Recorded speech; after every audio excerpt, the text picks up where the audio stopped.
மத்திய அரசு மாநில அரசு ரெண்டுக்கும் தனித்தனி நாடாளுமன்ற சட்டமன்றங்களுக்கான இறையாண்மை இருக்கு. அதை மதித்து நடந்தால் போதுமானது, இந்த பிரச்சனை எல்லாம் தேவையில்லைன்ற. அதை மதித்து நடக்கிறனால இது கன்கரண்ட் லிஸ்ட்ல இருக்கறனால தான் இந்த டிஸ்கஷன் டிபேட்டே வருது. இது ஸ்டேட் லிஸ்ட்ல இருந்தா மத்திய அரசு தலையிட முடியாது. கன்கரண்ட் லிஸ்ட்ல இருக்கும்போது 15 வருஷம் 16 வருஷம் திமுக சப்போர்ட் இல்லாம எந்த கவர்மெண்ட் இருந்தப்போ ஏன் கன்கரண்ட் லிஸ்ட்ல அவங்க மாத்தல?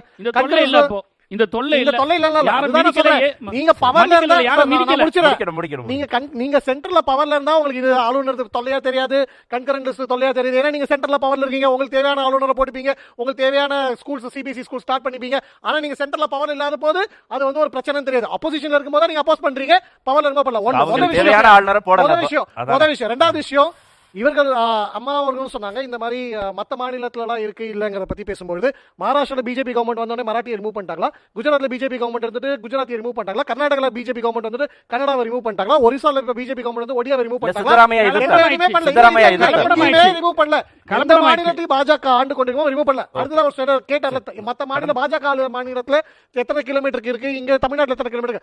60 வருஷம் திராவிட மாடல் அரசுக்கு அப்புறமும் இன்னைக்கு கூரை இடிஞ்சு விழுது, கழிவறை இல்லை, ஆசிரியர்கள் இல்லை, மத்த பிரச்சனை இருக்கு எல்லாமே சொல்றோமே தவிர, இன்னைக்கு யூபி பீகார் கிட்ட 50 வருஷம் ஆண்ட இவங்க கூட்டணி கட்சி காங்கிரஸ் கேட்கணும்.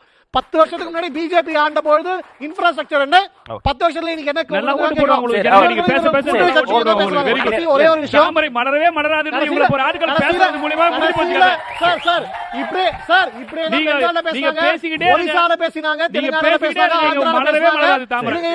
ஒரே ஒரு கேள்வி, ஸ்டேட் எஜுகேஷன் பாலிசி கொண்டு வரேன்னு சொன்னீங்கல்ல, 4 வருஷம் ஆச்சுல்ல, அதோட ரிப்போர்ட் சப்மிட் பண்ணிட்டாங்களே,